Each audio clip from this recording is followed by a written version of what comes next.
O travesseiro de penas. Sua lua de mel foi um longo calafrio. Loura, angelical e tímida, o temperamento sisudo do marido lhe gelou as sonhadas fantasias de noiva. E, no entanto, ela o amava muito, às vezes com um ligeiro estremecimento quando, à noite, voltando juntos para casa, dava uma furtiva olhadela à alta estatura de Jordã, que na última hora não pronunciara uma só palavra. Ele também a amava muito, profundamente, mas sobre isso não dizia nada. Durante meses, casaram-se em abril, viveram uma felicidade peculiar. Certamente ela teria desejado menos sobriedade nesse rígido céu de amor.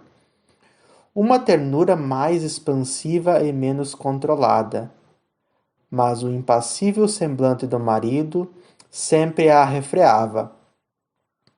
A casa onde moravam também contribuía para seus calafrios. A brancura do pátio silencioso, frisos, colunas, estátuas de mármore, produzia a outonal impressão de um palácio encantado.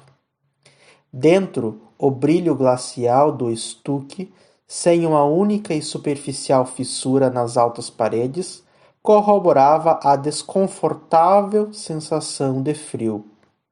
Na passagem de uma peça para outra, os passos ecoavam por toda a casa, como se um longo abandono lhes tivesse aguçado a ressonância.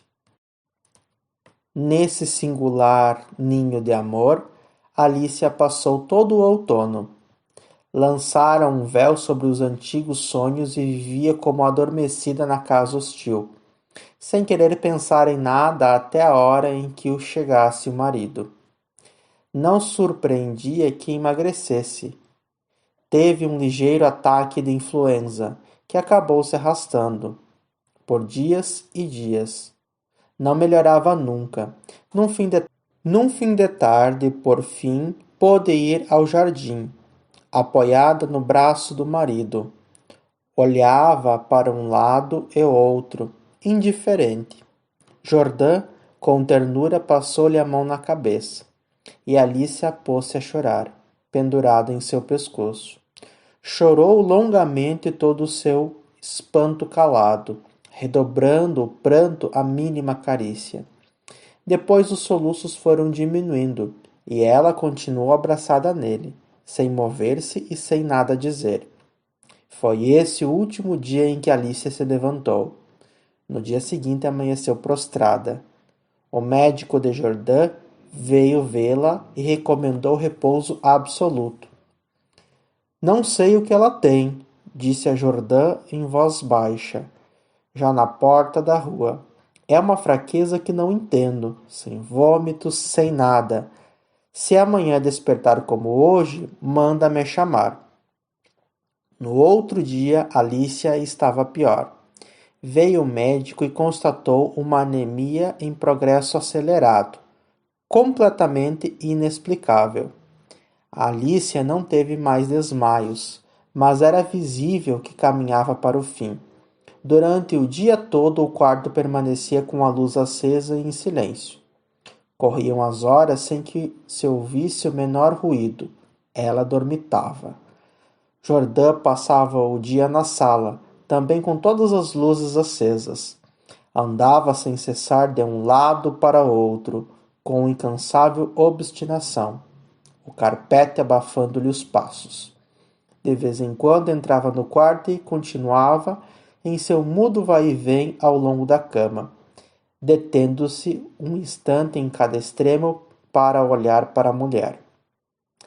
Em seguida, Alicia começou a ter alucinações. A princípio eram confusas, variadas, depois se fixavam no chão do quarto, com os olhos desmensuradamente abertos. Não fazia outra coisa senão fitar o tapete dos dois lados da cabeceira da cama. Uma noite, com o olhar fixo, abriu a boca para gritar, com as narinas e os lábios perlando suor. Jordã! Jordã! Clamou por fim, rígida de espanto e sem deixar de vigiar o tapete. Jordã acudiu e Alicia, ao vê-lo, deu um grito. Sou eu, Alicia, sou eu. Ela olhou como perdida, logo para o tapete, tornou a olhar para o marido e, depois de um momento de atônita confrontação, acalmou-se. Sorriu e, tomando entre as suas a mão de Jordã, acariciou-a por uma longa meia hora, sempre tremendo. Entre as suas alucinações mais pertinazes, houve uma que era de um antropóide no tapete erguendo-se na ponta dos dedos com o olhar cravado nela. Os médicos voltaram a examiná-la, sempre em vão. Era uma vida que se acabava, dia a dia se dessangrando, hora a hora, sem que soubesse como e por que aquilo acontecia. Na última consulta, Alicia jazia em estupor enquanto lhe verificavam o pulso, um passando ao outro aquele braço inerte. Demoradamente a observaram em silêncio e depois passaram à sala. É um caso gravíssimo, e o médico de Jordã balançou a cabeça desalentado. Pouco ou nada se pode fazer. Era só o que faltava, desabafou Jordã, dedos tamborilando na mesa com violência. Alicia se esvaía em subdelírios de anemia. Nas primeiras horas da tarde, seu mal se atenuava, agravando-se com a chegada da noite. A doença parecia não avançar durante o dia, mas, no dia seguinte, ela amanhecia lívida, quase em síncope. Parecia mesmo que tão só, durante a noite, sua vida escorria em novas vagas de sangue. Ao despertar, tinha a sensação de estar esmagada na cama por 1.000.000 de quilos. Desde o terceiro dia, essa prostração não mais a abandonara. Mal podia mover a cabeça e não quis que trocassem os lençóis e a fronha.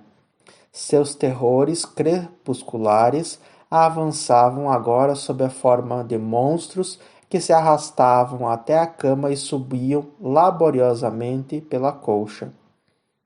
Perdeu a consciência. Nos dias finais delirou sem cessar a meia voz.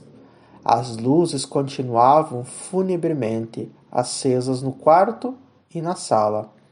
No silêncio agônico da casa, ouviam-se apenas o delírio monótono que vinha da cama e os surdos passos de Jordã. Alicia morreu por fim. A criada, entrando mais tarde no quarto para arrumar a cama vazia, olhou intrigada para o travesseiro. Senhor, chamou em voz baixa. No travesseiro há manchas que parecem ser de sangue. Jordã aproximou-se rapidamente. De fato, na fronha, em ambos os lados da concavidade deixada pela cabeça de Alicia, viam-se manchas escuras. Parecem picadas, murmurou a criada depois de um instante de atenta observação. Traz a lâmpada para cá, disse Jordã. A criada levantou o travesseiro e logo o deixou cair, pálida, trêmula. Sem saber porquê, Jordã sentiu que seus cabelos se eriçavam. O que houve? Perguntou rouco. Pesa muito, gaguejou a criada, sem deixar de tremer. Jordã o ergueu. Pesava demais. Levaram-no para a mesa da sala e ali Jordã cortou a fronha e o envoltório interno. As penas voaram à superfície e a criada, com a boca escancarada, deu um grito de pavor, levando as mãos crispadas aos bandós. No fundo, entre as penas, movendo lentamente as patas peludas, havia um animal monstruoso, vivente, viscoso. Estava tão inchado que quase não se distinguia sua boca.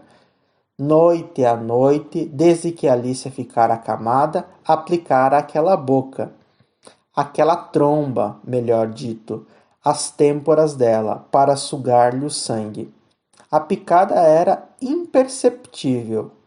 A mudança diária da fronha havia impedido a princípio seu desenvolvimento, mas desde que a moça não pudera mais mover-se, a sucção era vertiginosa. Em 5 dias e 5 noites ele esvaziara Alicia.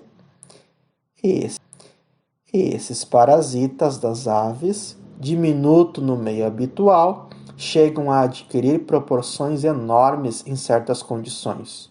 E o sangue humano parece-lhes ser especialmente favorável, e não é raro que sejam encontrados em travesseiros de penas.